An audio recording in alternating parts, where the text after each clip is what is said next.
Thank you everyone for joining us at the second session of our webinar co-presenting, alongside META, new data showing 3 ways to support college students' mental health. We have a pretty robust agenda today, so I'm gonna go ahead and dive in. First, we're gonna run through some quick introductions. We're going to talk through the mental health research that META has conducted along with UNCF and some of the research that Upswing has seen over the past year. And then we're going to give you some direct strategies for support and finish off with some planning and resources tips. Now, at the end, we will have about 15 minutes or so for audience Q&A. So if you have questions along the way, please put that in the chat and we'll be sure to get to those questions in the order that they're received at the end. Now, as far as takeaways, today we're going to give you 3 concrete strategies in order to support your students' mental health that you can implement on your campuses, no matter where you are, what your fall plan looks like. And we'll also be giving away our free mental health OER, and that will have a list of resources that we'll dive into later. So now for our introductions. We have 2 college success experts with us today, the first of which is Christine Wyatt. Christine is a board chairperson at Upswing, and she's also our current Chief Revenue Officer. She has about 25 years in higher ed and tech experience, and she was previously a professor, so she's been in higher ed for a while and really knows her way around this. Shann Grewal is the VP of META, and he's our other expert today. And he has over 10 years in higher ed and technology experience with a focus in product development. So both of them super qualified to talk on today. And now I'm going to turn it over to them to tell a little bit about our different organizations. So Christine, can you tell us about Upswing for anyone who doesn't know? Sure. Thanks, Aziza. And thanks everyone for being here today. So Upswing was founded about 7 years ago, and the mission was pretty simple but critical. We really wanted to provide online tutoring for non-traditional students 24/7 with a network of tutors around the world. And we wanted to do this virtually. And since then, we've taken the last 7 years and we've really evolved into an integrated student services platform to help those same non-traditional and online students. So our mission really is to create parity of the resources a traditional student would find on campus with the resources and things that are available to students who are off campus or maybe in a hybrid environment. So today we have different modules that tackle different student needs, both academic, and today we'll talk about some of those non-academic needs as well. So everything from academic advising, but also tutoring, mentoring, faculty office hours. We're enabling all those interactions to happen online and all that data to be shared in one single source of truth. So over all this time, we've helped over 100 colleges and universities across the United States take these student support services and other services online. And in aggregate, we save about 1,000 students a month from dropping out who wouldn't have stayed in college had they not had Upswing. Thanks. And now, Shann, I'll turn it over to you. Can you tell us a little bit about META and what your platform exactly is? Yeah, of course. So META launched in beta in 2018, really in Florida, to multi-state higher education institutions. And really that was the culmination of our enterprise-wide mission. META is a wholly owned subsidiary of Senate Corp, which is really a collection of ed tech companies. And since 2003, we've worked with government agencies, higher education institutions on loan servicing, measuring graduate outcomes, providing financial literacy and counseling around that. And after millions of interactions, we started to realize that oftentimes the barrier to student success was really something along the lines of an emotional, behavioral challenge. So we decided to leverage our technology and our adjacency in the space and launch a teletherapy solution exclusively dedicated to college students. And since our beta rollout and starting in 2019, we established a nationwide network of independently licensed mental health professionals and have rolled out to various institutions and across 15 or so states. So super happy to be here and share our experiences. Thanks. So Upswing and META have recently entered into a partnership, and that's part of why we're doing this webinar together. Christine, can you tell us a bit about how Upswing and META are working together? Absolutely. So Upswing and META have partnered together to embed their telehealth solution in our integrated student services platform. It creates this ease of access, and it's just another access point to all the different types of resources, academic or non-academic, students really need, especially this fall, to be supported and successful. So it's a core piece of something we're introducing jointly this fall, which is our health and wellness module inside the Upswing platform. Awesome, thanks. And Shann, can you tell us a bit about what makes META different from other telehealth platforms? Yeah, absolutely. I think, the core difference, right? The mission difference is that we are exclusively dedicated to students, right? This is not a teleconferencing technology being repurposed for the purposes of students or an EAP being repurposed. This is being laser focused on a fundamental challenge, and that is that college students are going through tremendous change in and of itself. It's just a period of change in your life, and then as Christine pointed out, this fall will have even more change and challenges. But the unfortunate part is that, that change spurs a lot of need for mental health help. But college students, time and again, have been shown to not engage with those services. So our fundamental mission at META is, how do we change that? How do we change the dialogue that is typically dominated by what the provider needs to deliver services and what the payer needs in order to, from an insurance standpoint, make sure those services are paid, and build out a student experience where the student not only has help available, but actively wants to engage in it. And so, of course, we developed a mobile app as a way to solve that issue and really move into the space and hopefully give folks the help that they really need. Thanks. So let's talk about what we learned about mental health this year. And we'll start here. This is a really shocking statistic. Christine, can you tell us why we're talking about mental health and how this sort of came to be? Absolutely. As we'll see in a moment, we had a huge spike in usage in our platform. And part of what we noticed was an increase in all things talking about mental health, students reaching out for help or expressing concerns. So whereas 1 in 5 people in the United States experience mental illness, META very recently conducted a study and found that students in particular are 8 times more likely to have serious mental health issues than this time last year. So, as we're talking about students' mental health, we're talking about ways that you can engage with students to have them feel supported and also to help them be successful in ways that go outside maybe the traditional boundaries of just focusing on academic challenges. Absolutely. So let's get into the data a little bit. On the Upswing side, where is that data coming from? It's a great question, Aziza. So as I mentioned, we saw a big spike just across all the colleges and universities we work with. Some schools reported increase in usage of up to 216% in the spring.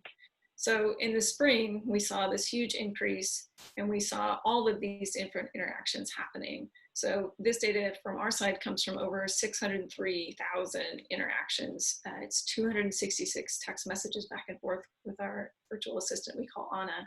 And this is spread across 54,000 students across 60 plus colleges in the United States. Awesome. And then on the META side, I know you guys recently conducted a survey. Shann, can you tell us a little bit about this survey and what your findings were? Yeah, absolutely. Obviously, top of mind to figure out the impacts on college students during the pandemic. And that is a shocking stat. I would add to that, when point blank asks the question, do you feel your emotional or mental health has been impacted by COVID-19? 84% of our respondents said yes. But that stands in stark contrast too, because we wanted to know, well, how are you getting help, right? And it stood out to us that maybe colleges and universities hadn't quite pivoted yet to address that. So we were heartened in a way to find out that, almost 1 in 3 respondents are engaging with licensed therapists, getting help from professionals. But there was other interesting things in our survey results, right? Leveraging, unfortunately, substance abuse to get help, or some of the things that are easy to do during a quarantine, which is online shopping or overeating. These were being cited as coping mechanisms. So we naturally thought, how can the school add value? How can the school kind of mitigate those unhealthy behaviors? And we found out that about 2/3 of students actually rated their schools below average when it came to providing that mental health support. The good news is of the schools that were actively providing a support network, that kind of flipped around, right? The schools and the students themselves actually felt, by and large, that it helped them stay engaged with their coursework. So when we do provide services, when we do pivot to meet that need, we actually see that it resonates with the student base. Absolutely. And then on the platform side, what was the change that you guys saw pre-pandemic versus during the pandemic? Yeah, I mean, increases across the board, probably not surprising, but you know, let me level set this data a little bit. For the purposes of this data contextualization, we're really considering March to be that breakpoint, right? The pandemic period. And that's not to say that infections weren't occurring as early as January, but we really picked that point to segment our data because this is the onset of school closures. And this is where the national dialogue shifted, right? So it's inescapable that there's going to be an impact on the student psyche at March out. And I think if you look at this data really from a left to right perspective and note the increases, it speaks to the journey on META. So yes, registrations, that's a huge increase, but it's the most modest increase. And I think what we saw there is hats off to the schools, right? Because at a time where you can't engage your on-campus tactics, finding a way to move the needle and actually build awareness and adoption of a teletherapy platform, that's great. The next biggest increase we see is searches. And that is good, but it's just the start of what's good because it suggests that students understand there's a need, but they're not getting help yet. Really, the part that showed us that students not only have the need, but were willing to follow through and get help is what you see in the chat message and the video session increases, 2-fold increase, 5-fold increase. That means that not only are these students aware that there's an issue, they're actually capitalizing, right? They're moving forward from our platform perspective and actually getting that help. And that has been you know, a fundamental challenge, right? I think college students have the emotional intelligence to know when they're suffering, but they exist in an environment sometimes where they can't necessarily feel comfortable enough to engage in that help. But COVID has pushed us forward to the point where, you know what, people are actually embracing that help. Absolutely, thanks. So now that we've kind of contextualized some of this data, let's talk about the student needs. This here is a kind of overview of the different hierarchy that we're going to be talking about, almost Maslow-esque in the more foundational to higher level needs that we have to provide for our students. And it starts with access. So I'm going to turn it to Christine. What were the challenges that we've seen in access and how did that kind of play out over the past year? Sure. When the schools suddenly had to close their campus doors, what we saw was that new barriers to success that were unprecedented were created overnight. So students were struggling with things like lack of computer access or reliable Wi-Fi access, or maybe they're sharing that access or that device with one or more people in their family. They couldn't just go to the library for some quiet space either. They're also sharing their physical space with family members or friends or roommates. Because of the changes to work, many of us who were lucky enough to do so went to work remotely, but that meant everything took place in that same space. So they're now balancing their schedules. Many of the students on our platform also work and have families. And so now everyone is at home all the time. They're managing their own work, they're managing their schoolwork, and they're often homeschooling their students, their children, all of which was unprecedented and for which there was very little warning. So all of this creates a lot of turmoil. So, you know, there's the general uncertainty that students express. There's the stress of having to homeschool your child. There's the stress of maybe not being able to get in touch with, you know, your admin or your faculty member at your campus because they're people too, and they had the same challenges. So they're also scrambling to do things differently overnight. And sometimes that information and the circumstances were changing daily or weekly. So every little thought bubble or, you know, quote you see here today is an anonymous thing that actually did come inbound to us through Anna, our virtual assistant. So you see some students didn't have Wi-Fi at home. So if their only choice was not to be on campus, how do they now have access to even engage in their homework, much less pass their course? Sometimes it was just general uncertainty and anxiety around COVID-19 in general. So what happens if I get sick? And these are the kinds of questions we were getting.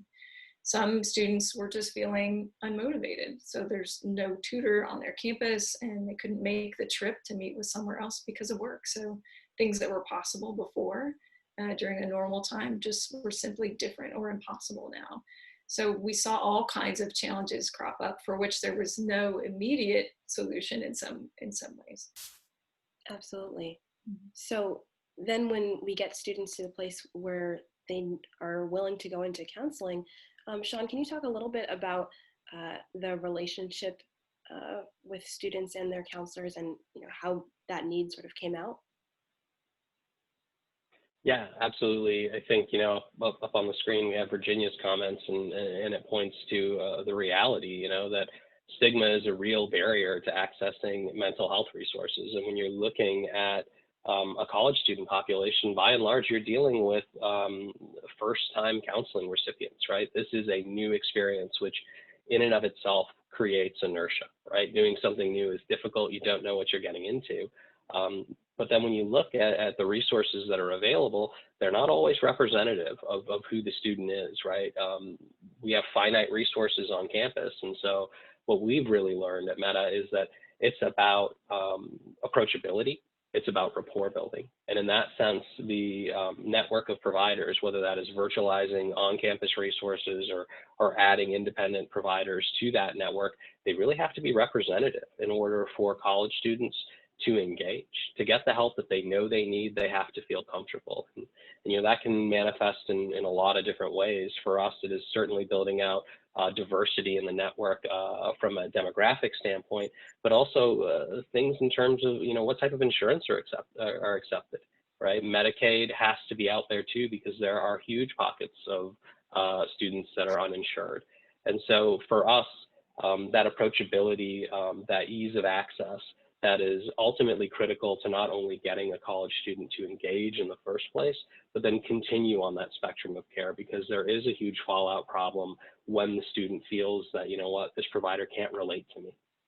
So for us, it's really about making sure that the provider matches the needs of the student. Absolutely. So when we talk about plans, Christine, can you tell us what the kind of volatility in plans looked like before, and what the goal should even be for schools trying to make plans for this fall? Absolutely. So what we saw was, and pretty quickly, once things changed mid to late March, a lot of schools took a week. Some schools, the change in kind of shutting campus doors felt very temporary. They went on spring break, but the reality is some of those schools still have not gone back to campus. So what we've learned is that the one thing we can count on for fall is more change and more uncertainty. So that continuity of student support is really important. And it's also still going to be challenging. We're just seeing, in the last week, big schools go on campus and then immediately reverse course. So understanding that you have to have a solid plan, but then also having multiple scenarios in mind for that plan and being agile is really critical. The schools that we work with gave us quotes on the left who already had a framework in Upswing, something where they could take their faculty office hours and put them online, quickly train up new people and have them have mentoring or supplemental instruction online. So as long as you have a framework in place, that's a great plan. We do encourage you to make sure you communicate that plan, but then also be prepared to change that plan quickly. Yeah, absolutely. So now let's think about long-term impact. What was the impact that you guys saw on the HBCU side, and how does that maybe translate more broadly, Shann? Yeah, absolutely. I think, we saw a lot of validation in a very timely and comprehensive survey that came out through the United Negro College Fund just recently, measuring impacts to their undergrads. Very comprehensive study, over 5,000 students, 23% response rate, and I think tracked against over 17 different HBCU institutions. And so, I think layering this in a little bit deeper, yes, over a third of students had cited some sort of decline in mental health. We know this is the case, but from an applicability standpoint to colleges and universities, what that really means is we have a legitimate challenge to academic continuity here and retention, because students that cite that decline are 3 times more likely to consider transferring. And then we have to look at this from a financial aspect too, which is another stressor that'll obviously bleed into mental stress as well.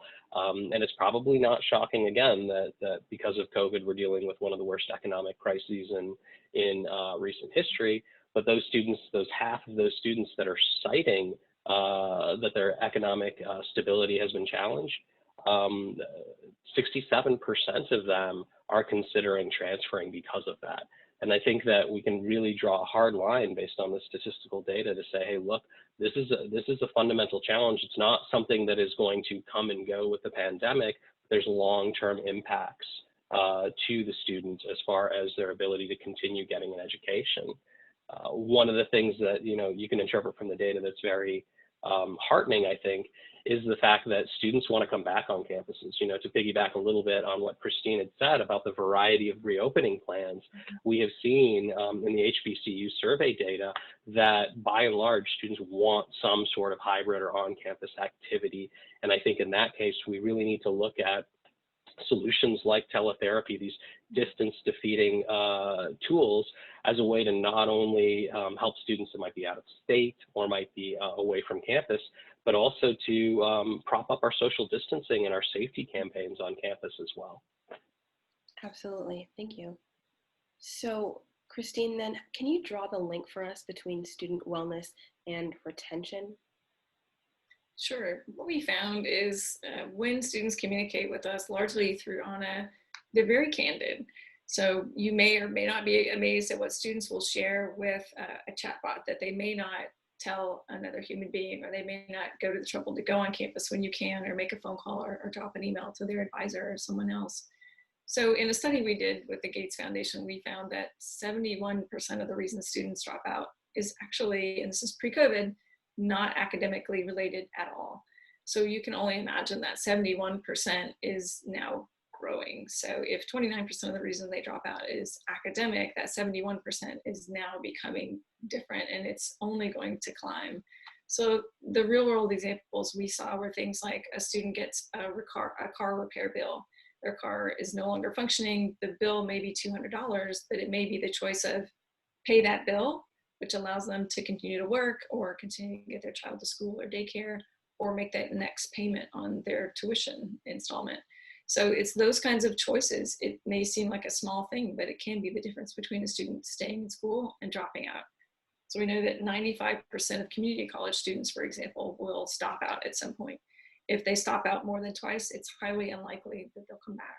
So being able to proactively and consistently reach out to students, we do this through something called sentiment questions, and you can see an example on this on your left-hand side of the screen. So this is a real question and a real response.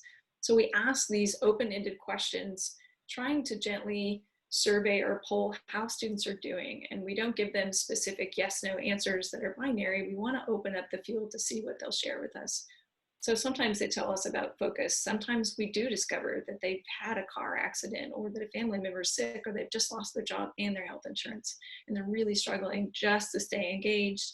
Sometimes it's just the ability of knowing what resources are there, that there are emergency grants for things just like this.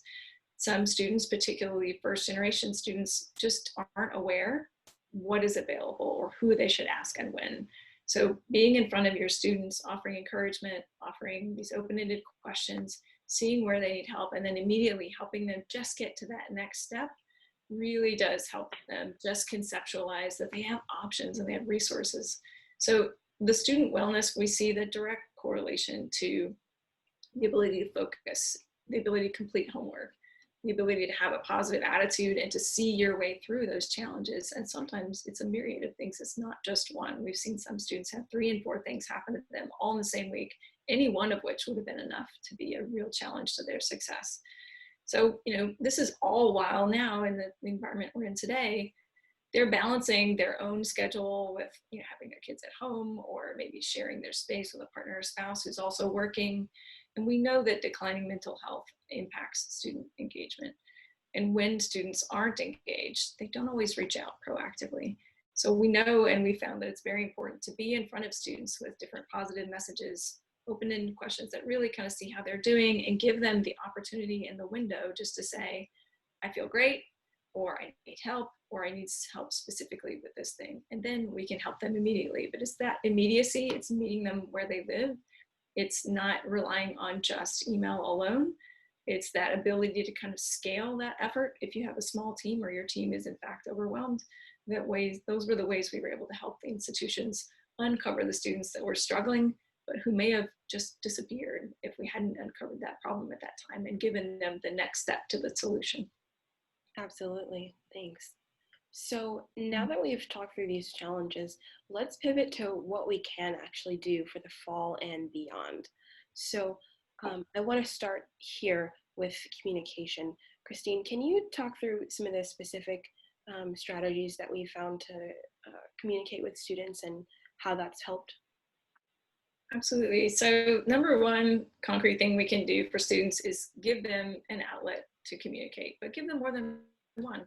So some of the examples I've just shared, things like polling your students to see how they're doing, asking them if they have everything that they need, remembering that small challenges maybe to you might be insurmountable to someone else. So let's not take advantage of or take it for granted that a student has access to all the things they had when they were on campus. So are you aware of which of your students need financial help?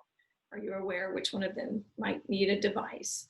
Are you aware which ones don't have Wi-Fi or have other challenges or are having trouble getting in front of their faculty member to ask a question about that test that's due today?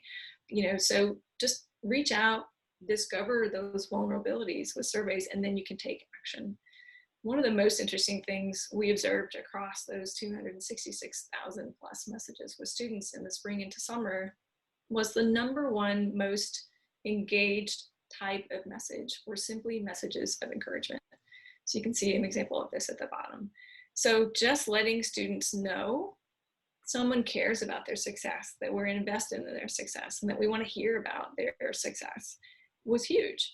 More students responded to those simple messages of encouragement than any other type of message.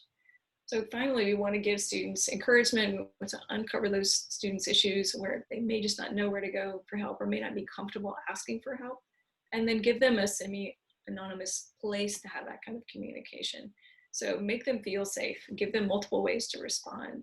Let them know that if they respond to a specific survey, that their responses are in fact anonymous. You can still reach out to those students, you can still do things, but they want privacy, they want anonymity, they want to know that they have a safe space to, you know, talk about things like the topic of today, simply mental health and the stigma that comes with that. So speaking of which, mental health, we found was the number 2 most engaged topic. Students need help, they want to talk about it, they want to reach out, they want the resources, but as Shann mentioned, you're going to have a spectrum of readiness in these students on what they're comfortable doing next. And so you have to be out in front of them with those resources so that when they're willing to take action, those resources are top of mind, they're easy to access, there's no barrier, and they feel very comfortable and safe in taking that next step. Absolutely, thanks. So now that we've kind of got the connection piece, what about accessibility? Shann, can you tell us how are some ways that we can make counseling more accessible for students? Yeah, absolutely. You know, it's a challenge, but it's one I think that schools are up to, and I think the most important thing is prioritize continuity. And the first thing you have to do is understand what that means. You know, just to give an anecdotal example, right? That survey data we shared at the top of the webinar, 94% of our respondents responded on mobile, right? And I think that's a lesson in there for schools. And certainly at META, we understand that is that, you know, we have to leverage the technology that's already in the hands of students in order to make sure that they can get services. So, but continuity goes deeper than that too. It involves staff as well. And we look at this typically from the student lens, and rightfully so, but who extending the connection is only half the story. Making sure that there's someone there that's safe and equipped to provide that help is also part of the continuity equation. And so we look at this as really a staff safety issue too, especially amid the pandemic. So think about your entire ecosystem. Think about not only the students that need access, not only the staff that need continued tools, but also the broader community. In the mental health world, this is a referral-based system. There's only so many counselors with so many specialties on campus. and certain issues are an immediate trigger to engage a local resource, right? That could be something as simple as prescribing a medication or dealing with a highly specialized disorder like an eating disorder. So how do we make sure that all of that entire ecosystem is made available regardless of where the student is? I think the first thing is an assessment and an examination, making sure your tools are capable of virtualizing that experience. And then, of course, the next challenge, I think, is maintaining privacy, certainly from a mental health perspective. There's a well-intentioned rush to stay connected right now. I have tremendous respect for the creativity and really the scrappiness that faculty and school leadership has shown, but it says a lot about us and our commitment to that confidentiality, especially in the very stigmatized world of mental health, as to what technologies we choose to adopt when we're under that pressure. And so I would say that the next biggest tip I have is, in that rush, still do your diligence, making sure that this is still a private and confidential, and the perception of that privacy and that confidential is communicated to your students is key, because putting the resource out there and making it available even at distance doesn't necessarily mean the student's going to use it. They have to have confidence to use it, and I think showing that we care about the technologies we use certainly represents that. And then the last piece, choice. I think this is, it takes honesty. You have to look at yourself and the resources, right? The finite resources you have on campus in the face of, unfortunately, all the cuts that we're seeing right now, and say, what am I capable of doing and what kind of help do I need?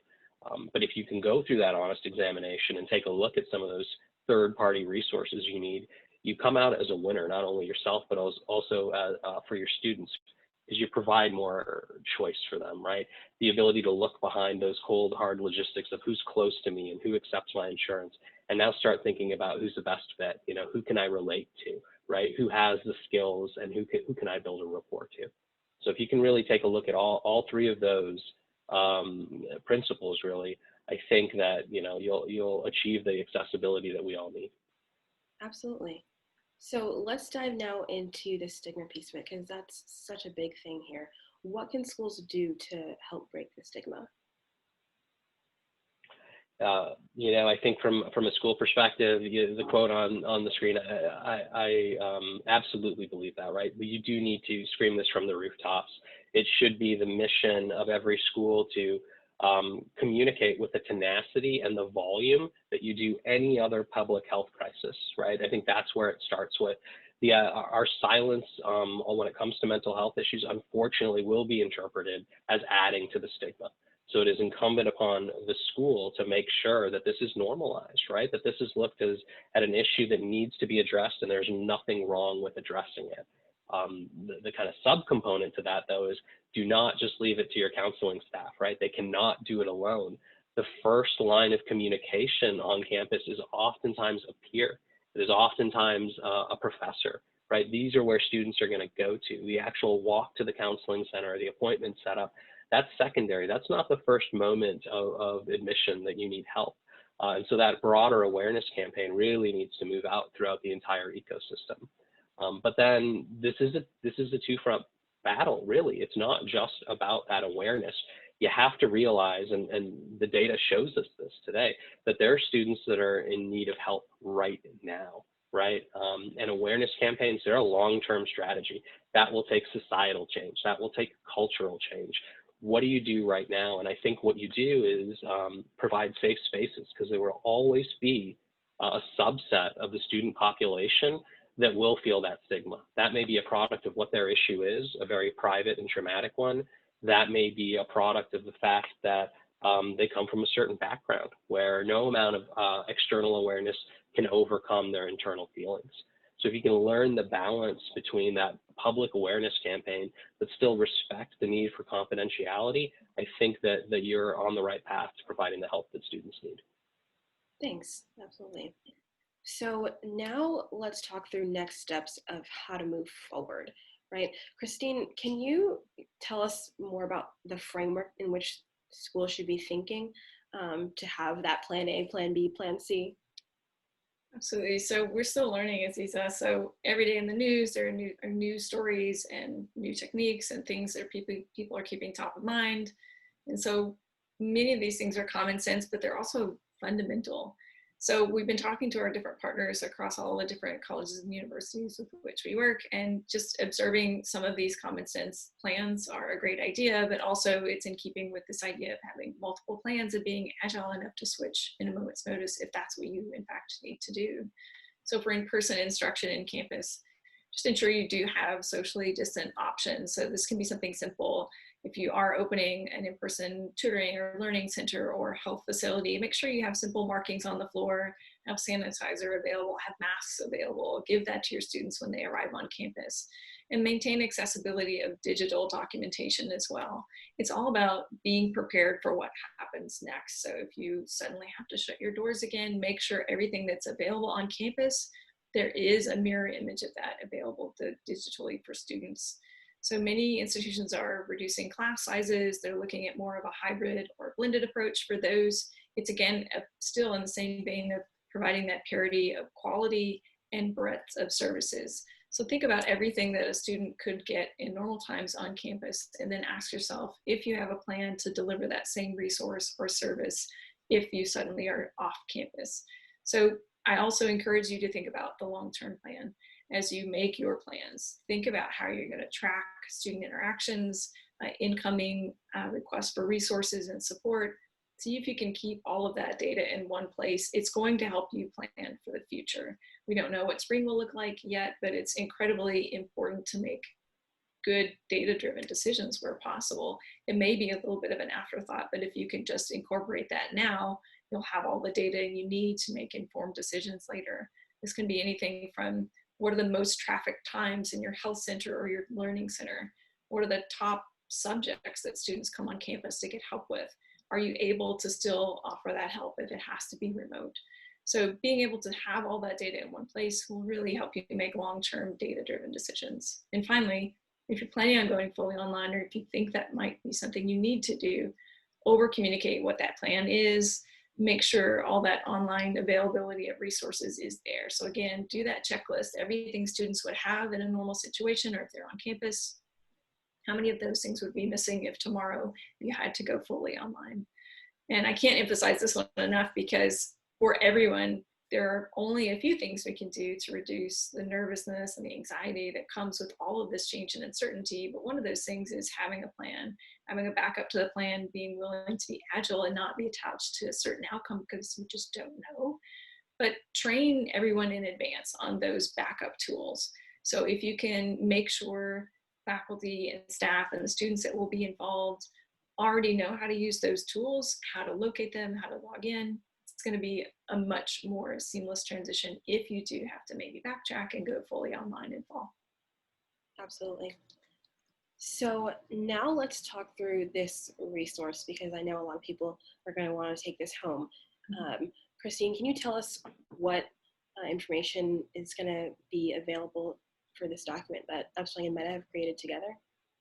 So what we wanted to do is we, again, partnered with META to pull together some really relevant resources that are also in many cases actionable. So we tried to think of all the different ways you might need to support specific segments on campus. So this resource is free for you to take with you. I encourage you to, as Sean mentioned, let's all partner together to reduce the stigma about talking about mental health issues. And if you're not sure how to do that, one way to get started is just to start the conversation by offering resources. So these resources are available no matter what kind of student you are, where you are in the United States. They're all free. Many of them, again, are actionable. So it starts with something like a free, private, confidential mental health assessment. So you can click this link, you can take the assessment, you can share the details with your healthcare provider if you choose. You can also send this link to someone that you're concerned about as well. There's immediately actionable things if a student is in crisis or knows someone who is. So there's multiple ways to reach out if you or someone you know are in crisis. There's also other things for long-term, less crisis-sensitive situations, like just wellness and gratitude apps, but also specific needs. As Sean mentioned, some of the things students turn to were substance abuse. So how can we also make sure that is in front of students? So if they or someone, again, they know, is using substances as some way to cope, let's find them a more healthy way to get there. There's also LGBTQ specific resources as well as resources for veterans and more. So hopefully we've covered not every scenario or every need, but we tried to package this in a way that students could immediately have one source, a lot of really actionable, recently gathered, very timely resources. So I encourage you to send this out. You'll notice on the right, you can brand it for your institution if you like, or it says Smarter College. And again, we'll send this out as a follow-up to this webinar, but hopefully it's helpful and hopefully it helps you start that conversation about mental health. Yeah, absolutely. Thank you so much, Christine. So now that does actually conclude the main presentation part of this webinar. So thank you so much to Christine and Shann for being on with us for this second session. And thank you also to everyone who has been in the audience and listening. Now we're going to go ahead and enter our Q&A portion. So if you haven't had a chance already to ask a question in the chat, please do that. We would love to hear your questions. And as well, if you have anything that you would like help with after the webinar, you can get in contact with us by emailing me, Aziza, at upswing.io, and we will get you in contact with the right people to help support your school. So now let's go ahead and get into some of these questions. So it looks like the first one is actually asking about the process on the Upswing side for dealing with mental health issues. So we've seen, you know, those questions or the comments that have been put up from the little chat bubbles. What do you do when you get a response like that? Great question. So it actually has a couple of layers when we receive something like that. So the way our virtual assistant works, it's essentially an AI chatbot and has a decision tree that we work with each school to personalize and customize for their institution. So it has all kinds of questions and answers already pre-populated about academic dates, you know, other important things happening, where to go for help, frequently asked questions. And the goal of that module or that app is really just to let students have immediate, accurate answers to their questions, put them in touch with resources, whether it's a person on campus or just a link to where they need to go to get help filling out their FAFSA or understand when the last date is to add or drop a class, but also to put them in touch in moments where, and we've seen this unfortunately many times pre-COVID, but certainly more prevalent now, is students are asking for immediate help. So that's when our team kicks into gear and we get in touch with the appropriate person on that college campus to ensure that a real person is reaching out to that student immediately and putting them on the path of getting help. So that is our process, kind of a two-step process. One is AI, and the other part is what we call our processing team that handles those things, has a prescribed process to follow if someone is in crisis or has an immediate, urgent, or timely need. Thanks. Okay, so it looks like the next one is more towards Shann, actually. Shann, you had mentioned the chat versus video conferencing and your platform and the increase there. What do people or students say in the chat that differentiates it from a video session? Are they basically getting a session via chat, or is it something different? Yeah, so we actually don't consider the chats, while we know there's quality conversations over there, to be officially a session. It's part of really the normalization, right? That chatting and texting is a part of our everyday lives, and our idea there really behind the UX is, you know, we can leverage that comfort zone to make sure you get help. So it's really designed to be organic. It can be the expression, obviously, of the help that you need. It can be a scheduling conversation. It can really be over the course of hours or days, building that rapport that moves you through the journey, which ultimately is traditional voice calls, and then as you get to know these individuals, video calls. That's where we consider it to actually be a session. But the chat, I like to think of it as kind of the lubricant that moves that process forward, right? It takes the coldness away of the appointment set and the uncertainty of who you're actually going to end up talking to. It's that middle point that really fosters the engagement that we see on our application. Absolutely. And I do see another question kind of as a follow-on to that, just about the process for a school to get access to the app and using that as a resource for students. Do you want to talk really quickly, Shann, about what the implementation looks like so people have a little more context there? Yeah, absolutely. I mean, it's a straightforward implementation process. We are integrated, obviously, through the Upswing process, and that is extremely intuitive, right? I think piggybacking off of Anna and the AI chatbot makes it such a logical jump off point, right? Where we're already in dialogue and now we can transition over to a separate mobile app experience. But I think the biggest takeaway I would say at a high level for colleges is, look, this is an easy process. There isn't a server side or a technology lift or very much of a training lift that needs to occur to move forward. We're really consuming through our partners at Upswing a statement of enrollment or eligibility that allows the student to authenticate on the application. And then from there, we're really talking about virtualizing campus counselors if you're lucky enough to have them. And if you don't, then the inherent benefit of the Meta technology is that we're going to link you to the appropriate person in our nationwide network, right? Based on your geography and how you choose to curate the network based on your needs and who you can build a rapport with. Gotcha. Thank you. So let's see next in that list of our chat. Okay, so it looks like the next question is really comparing pre-COVID versus not. What were some of the differences in student reaction to those engagement type messages before the pandemic hit? And do we think that's going to be seen in this upcoming school year, Christine?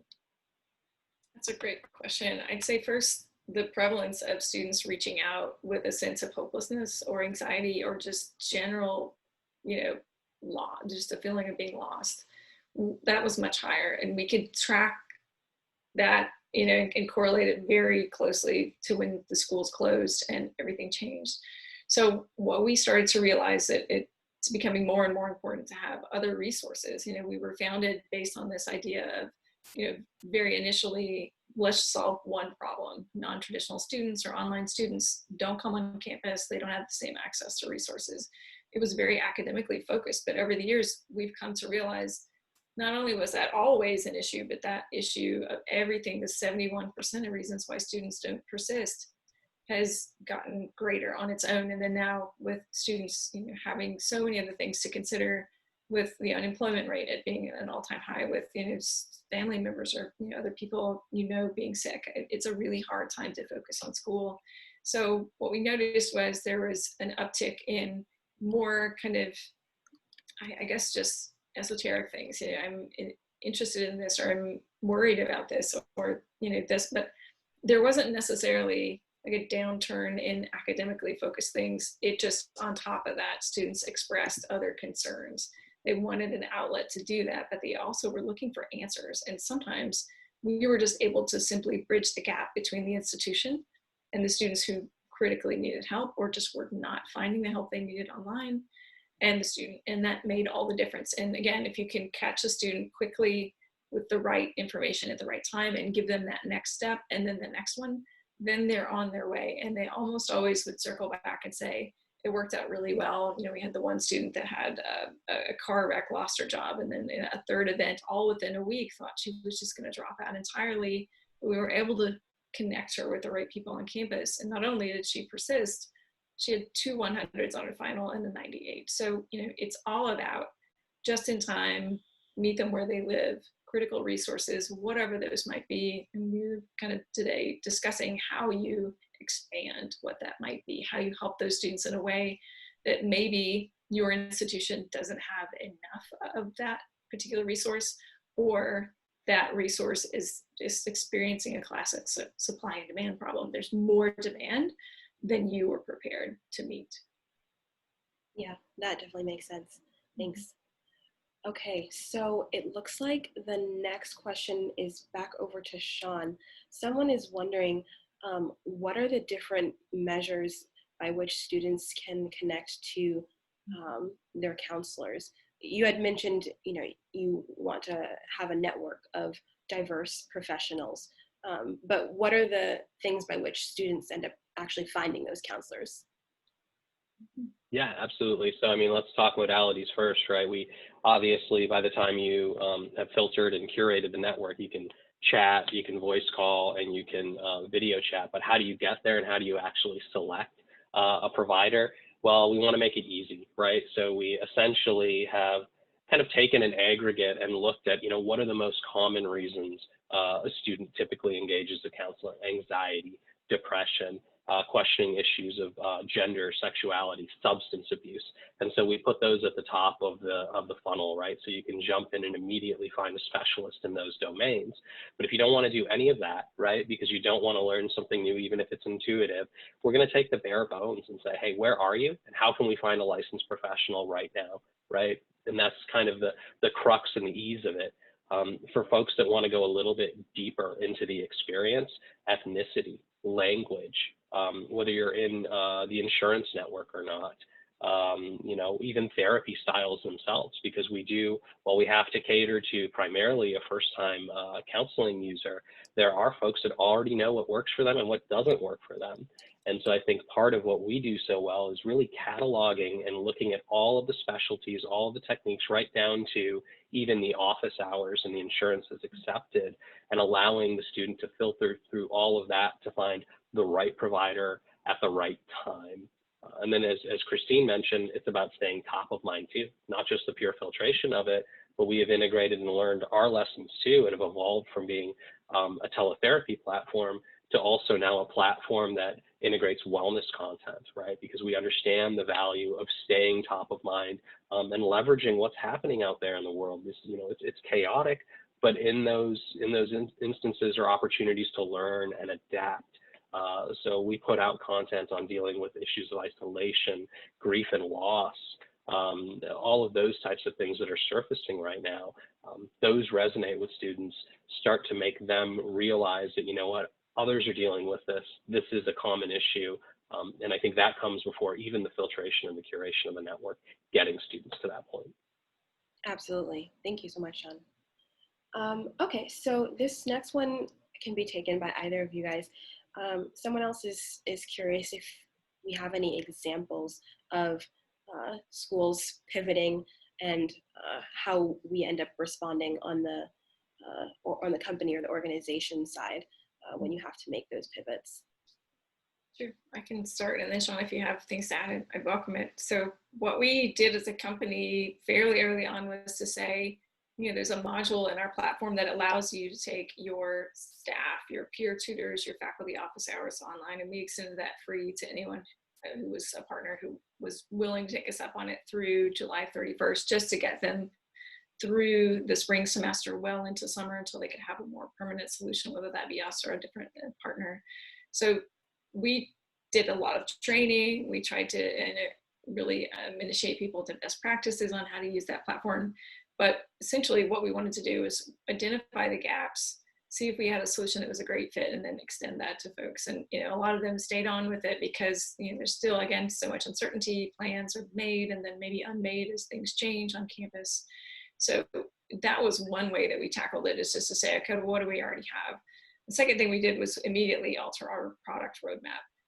So for those of you familiar, you have a product roadmap, and we actually introduce new features and functionality on a 2-week cycle. Sometimes we have big projects that we announce, and sometimes it's just little smaller features or saving time and efficiency in the system.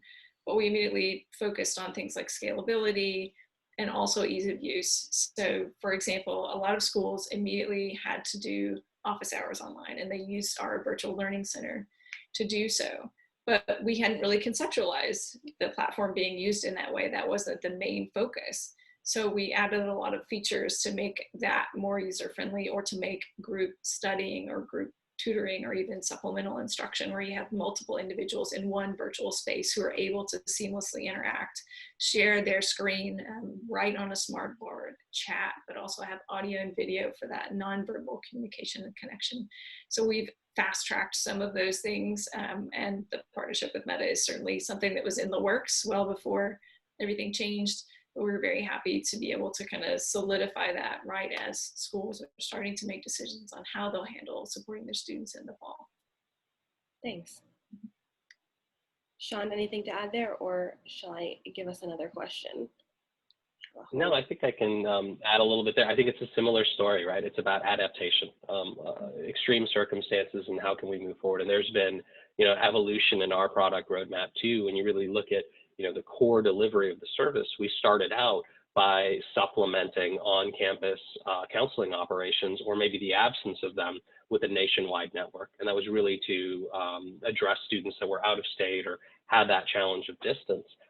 And then as we move forward, we integrated the idea of virtualizing the on-campus counselor too, right? Putting them and their referral network right onto the same platform. And really probably the biggest pivot we've done lately is offering the ability to virtualize the community resources out there. The more and more integrated we've become, we've realized that schools have spent tremendous amount of effort, time, research, due diligence on building these highly specific and highly useful relationships in the communities based on the needs of their individual students. And so for us, the ability to come in and say, yes, you can exist on the platform alongside the nationwide network, but bring along your ecosystem too. I think that was probably the biggest pivot we've undergone, and really the idea of taking that entire community and making it more accessible to the student is something that, we didn't necessarily foresee pre-COVID, but now in these circumstances, it makes so much sense that I think we're all better off for it. Absolutely. Okay, so this next question looks like it's more talking about minority students. And is there a difference that we've seen between how minority students are responding to mental health issues or conceptualizing their own mental health versus non-minority students? Yeah, absolutely. I can. Yep. So I think that the first obvious situation we have to address, is that COVID is disproportionately impacting certain minority populations. And because of that, we're seeing spikes in grief loss issues, trauma issues. That said, prior to COVID, one of the things that is so notable is that all college students, roughly speaking, experience mental health issues at about the same rate. What the real challenge is that minority students, particularly Black students, are about half as likely to actually seek out that help, dealing with largely the same issues, dealing with the same prevalence of those issues, but for some reason, not engaging the help. And there's going to be endless debate on why that is. I think there's cultural reasons for that. I think there's systemic institutional reasons for that. So for us, we've noticed that, and we've done a little bit of grant work here too, and it's become so critical for us to build out and make strategic efforts to make sure that our provider network is representative of the communities that we serve. And I think that ultimately, when you set the technology aside and the relevancy of what we're doing given the current climate, one of the biggest differentiators that we really have for us is that our network is not predetermined. We're not plugged in and basing who our network is based on some preconceived notion of what insurances are accepted or what the cost ratios are. We are looking at each and every school as a community and then engaging our resources, our own providing onboarding operations to make sure that we mirror those folks. I think that's how you have success as you move from school to school, and you really want to help these individual communities that all have vastly different outlooks and demographics, and make sure that you're moving the needle. It's not a one size fits all. I think as Christine said it, your decisioning tree is augmented every single time you move into that. Well, in that sense, our parallel in the world that we're now integrating with Upswing is the provider network has to be augmented. Absolutely, that makes so much sense. We're getting really close to time here, so if anyone has one last question, feel free to put that in the chat. Otherwise, we'll go ahead and wrap up. But I definitely want to say thank you again to everyone in the audience, and thank you to Christine and Shann for answering all these questions. Just a reminder to everyone, we will be sending out the webinar recording later this week, and we will also be sharing that OER document so that you can rebrand that with your school's information and disseminate that widely and start the conversation, as Christine said, about mental health. All right, it does not look like we have any further questions, so we're going to go ahead and close out here. And thank you all so much for joining us today. Thank you. Thanks for your time.